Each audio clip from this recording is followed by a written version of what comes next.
ओम। निर्गुण निराकार परमात्मा, सगुण साकार परम पिता शिव, माँ शिवा, श्री हरि विष्णु, माँ लक्ष्मी, ब्रह्मा जी, सरस्वती, सभी को अनंत कोटि प्रणाम।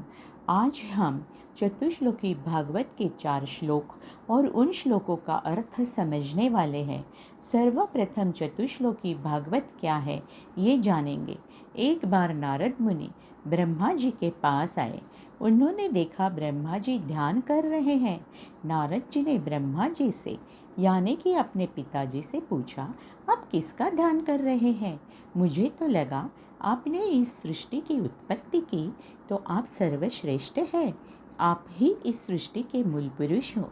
ब्रह्मा जी ने कहा, हे नारद, इस सृष्टि की उत्पत्ति मैंने की वो श्री हरि विष्णु के कहने से। परमात्मा की शक्ति से ही मैं इस सृष्टि की निर्मिति करता हूँ। आगे ब्रह्मा जी ने कहा, मैं स्वतंत्र हूँ, इसका मुझे अभिमान ना हो। मेरे द्वारा बनाए गए इस जगत में मैं उलझ न जाऊँ, इस जगत में मुझे आसक्ति ना हो।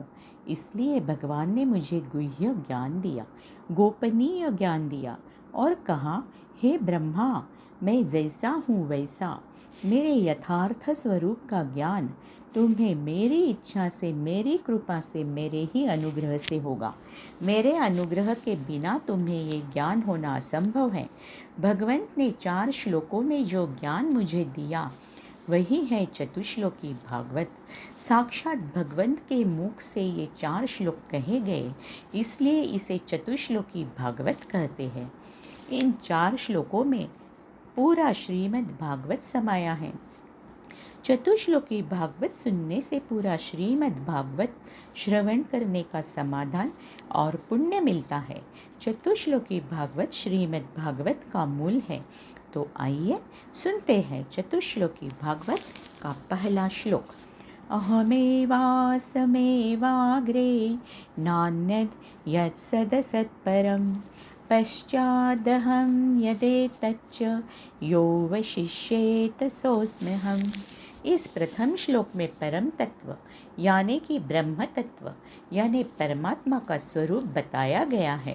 भगवान ब्रह्मा जी को बताते हैं, हे ब्रह्मा, इस सृष्टि के सृजन होने से पहले सृष्टि का या इस जगत का, इस ब्रह्मांड का निर्माण होने से पहले सिर्फ और सिर्फ मैं ही था। जब यहाँ कुछ भी नहीं था तो मेरा ही दिव्य संचार था। जब सत, असत और उसका कारण अज्ञान ये भी नहीं था, तब सदा सर्वत्र सब जगह मैं ही था। प्रलय के बाद सारी सृष्टि पानी में डूब जाती है, कुछ भी नहीं बचता, लेकिन प्रलय के बाद भी जो शेष रहता है वो मैं ही हूँ। काल सभी को मिटा देता है, लेकिन काल का मुझ पे कोई परिणाम नहीं होता। मैं काल का काल हूँ, अर्थात मैं त्रिकाला बाधित सत्य हूँ, चिरंतन एकमेव सत्य हूँ। मैं शाश्वत हूँ। ये सृष्टि मेरा शरीर है। यहाँ दिन रात होते हैं, ऋतुएं आती है जाती है। ऋतुओं के अनुसार हम गर्मी, बारिश, ठंड अनुभव करते हैं। वो परमपिता परमात्मा की शक्ति से ही। वो परमात्मा, वो परम तत्व हमें दिखता नहीं है, लेकिन उसका अस्तित्व हम महसूस करते हैं। इंसान का शरीर दिखाई देता है, लेकिन आत्मा दिखती है क्या? नहीं। वो आत्मा मतलब वो चैतन्य इस शरीर में है, इसलिए ये शरीर जिंदा है, क्रियाशील है। परमात्मा से कुछ भी छुपता नहीं है। हमारे विचार, भावना, मन वो जानता है। समष्टि चेतना जो इस जगत को चलाती है उसे परमात्मा कहते हैं, और व्यष्टि चेतना जो इस शरीर को चलाती है उसे आत्मा कहते हैं। जिसकी वजह से ये शरीर चलता है, बोलता है, घूमता फिरता है, क्रियाशील है। परमात्मा कहते हैं, इस सृष्टि के पहले, मध्य में और पूरी सृष्टि पानी में डूबने के बाद भी सिर्फ मेरा ही अस्तित्व होता है। सिर्फ मैं ही रहता हूँ। मैं ही इस सृष्टि का आदि, मध्य और अंत हूँ। मेरे पहले यहाँ कोई नहीं था, न है। मेरा कोई आदि नहीं, इसलिए मैं अनादि। सबका अंत है पर मेरा अंत नहीं, इसलिए मैं अनंत। आदि अनादि अनंत ये मेरे ही नाम हैं। परमात्मा सनातन है, सर्वव्यापक है, निराकार है तो साकार भी है, अदृश्य है तो दृश्य भी है, निर्गुण है तो सगुण भी है। हम आरती कहते हैं अनंत कोटि ब्रह्मांड नायक महाराजाधिराज योगीराज पर ब्रह्म सच्चिदानंद सद्गुरु, और उसके बाद हम जो भी हमारे सद्गुरु हैं उनका नाम लेते हैं। इस आरती की शुरुआत में हम क्या कहते हैं? अनंत कोटि ब्रह्मांड नायक, मतलब परमात्मा अनंत कोटि ब्रह्मांडों का नायक है, उसका कोई अंत नहीं, वो चिरंतन सत्य है, एकमेव शाश्वत सत्य है। आज तो विज्ञान ने भी शोध लगाया है कि ब्रह्मांड एक नहीं, दो नहीं, अनंत कोटि है। आइए दूसरे श्लोक का अर्थ समझते हैं। ऋतेर्थं यत् प्रतीयेत न प्रतीयेत चात्मनि तद्विद्यादात्मनो मायां यथा भासो यथा तमः। इस श्लोक में परमात्मा के माया तत्व का वर्णन किया है। क्या है ये माया? माया वो है जो सत्य को छुपाती है और जो असत्य है उसे दिखाती है को छुपाती है, मतलब है यानी कि हरि।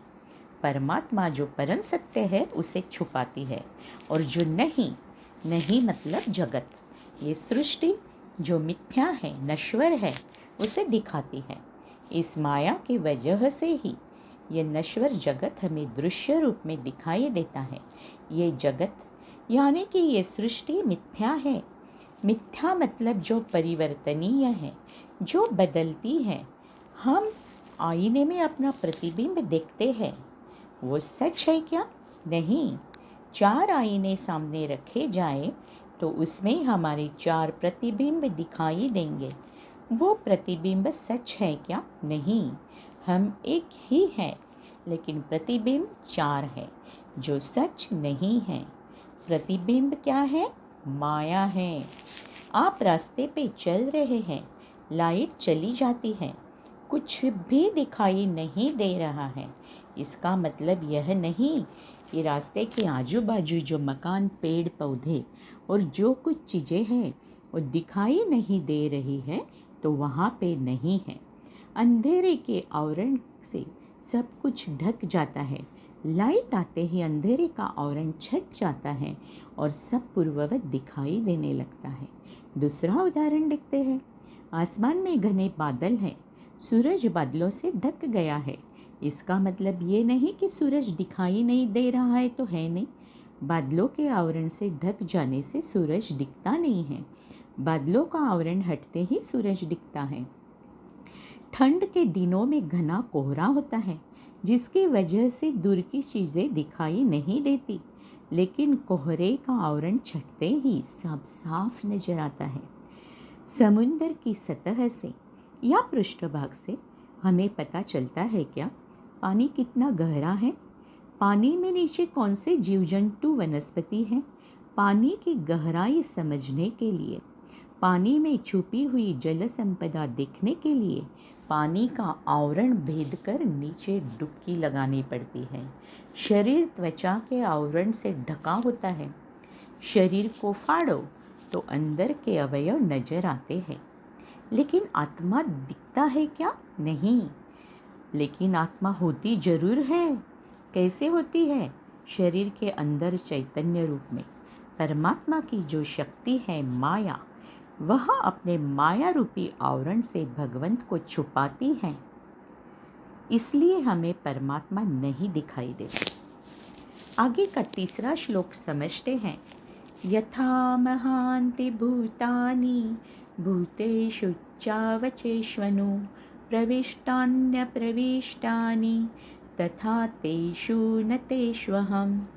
इस श्लोक का अर्थ है परमात्मा सब में होते हुए भी अप्रविष्ट है, और सब परमात्मा में है फिर भी अप्रविष्ट है। मतलब सब परमात्मा में है और परमात्मा सभी में है, और इसके उल्टा परमात्मा किसी में नहीं और कोई परमात्मा में नहीं।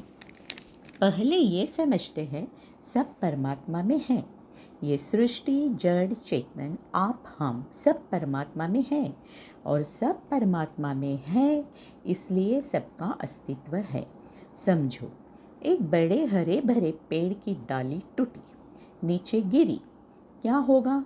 वो डाली जमीन पर पड़ी पड़ी सूख जाएगी और सूखी लकड़ी किसी काम में आएगी। तात्पर्य क्या है इस उदाहरण का? डाली जब तक पेड़ का भाग थी, पेड़ से जुड़ी हुई थी, तब तक डाली का अस्तित्व था। डाली जैसे ही पेड़ से टूटी, अलग हुई, उस डाली का अस्तित्व खत्म हो गया। दूसरा उदाहरण देखते हैं। इंसान के शरीर का कोई छोटे से छोटा अवयव लो, काम नहीं कर रहा है, ऑपरेट करके उसको निकाल दिया। उसको यदि ऐसे ही खुले में पड़ा रहने दिया तो क्या होगा? वो जो पंच महाभूतों से बना था उसमें ही विलीन हो जाएगा, उस अवयव का अस्तित्व नष्ट हो जाएगा। इसका मतलब ये हुआ, जब तक वो अवयव चैतन्य में शरीर से जुड़ा हुआ था या अटैच था, शरीर का हिस्सा था, उसमें जीवन था, चैतन्य था, वो अवयव क्रियाशील था, काम कर रहा था, किसी कारण से उसको निकालना पड़ा और शरीर से दूर होने के बाद अलग होते ही उसका अस्तित्व खत्म। अब समझ सकते हैं, सारी सृष्टि परमात्मा में है, इसलिए सबका अस्तित्व है। परमात्मा ने समस्त सृष्टि को धारण किया है, इसलिए सृष्टि का अस्तित्व है। अब दूसरी बात समझते हैं, सब में परमात्मा है। परमात्मा वो चैतन्य सब में है, इसलिए तो सब जिंदा है। जिस वक्त वो परम तत्व चैतन्य शरीर से निकल जाता है, उसी क्षण शरीर मृत हो जाता है। सब में परमात्मा है, इसलिए हम चलते फिरते उठते बैठते हैं। अभी इनकी अपोजिट साइड यानी कि विरुद्ध बाजू देखते हैं। वो कौन सी? परमात्मा किसी में नहीं और कोई परमात्मा में नहीं। परमात्मा किसी में नहीं कैसे समझे? पहले श्लोक में परमात्मा ने खुद का स्वरूप बताया है। परमात्मा का ना आदि ना अंत, वो शाश्वत है, चिरंतन सत्य है, नित्य है। हम सभी में परमात्मा होते तो हमारे मरते ही परमात्मा भी मृत हो जाते थे।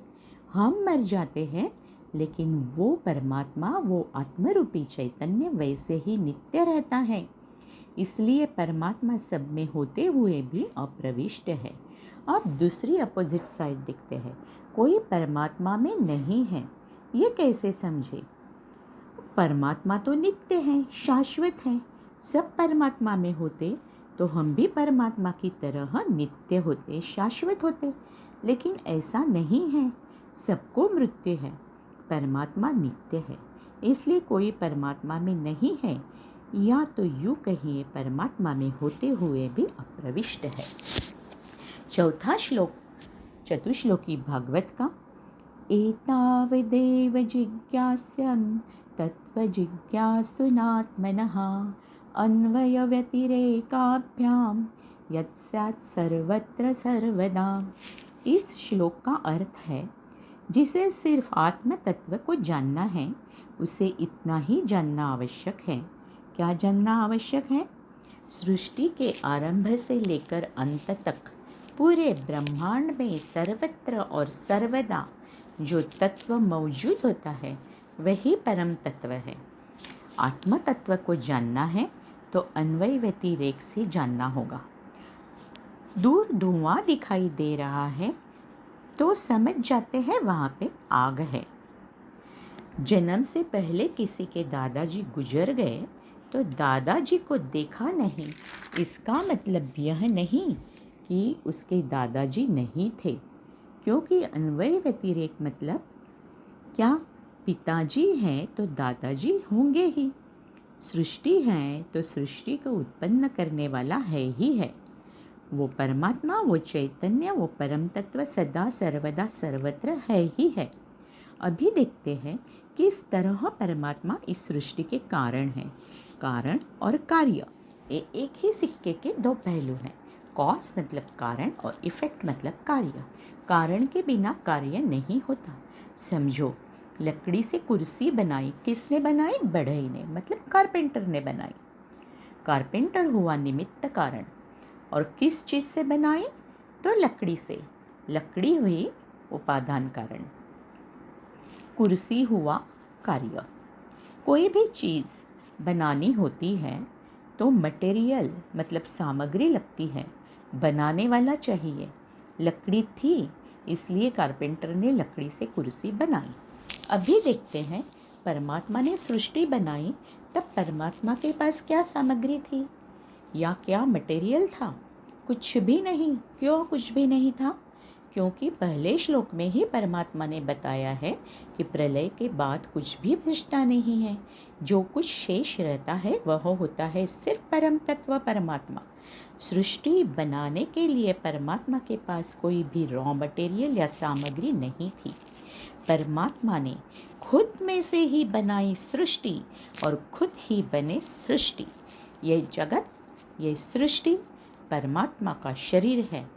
सृष्टि हुआ कार्य और सृष्टि बनाने का उपादान कारण और निमित्त कारण, दोनों ही कारण परमात्मा ही हैं। परमात्मा ही इस सृष्टि के कारण है। शंकर वंदे जगद्गुरु, कृष्णं वंदे जगद्गुरु। धन्यवाद।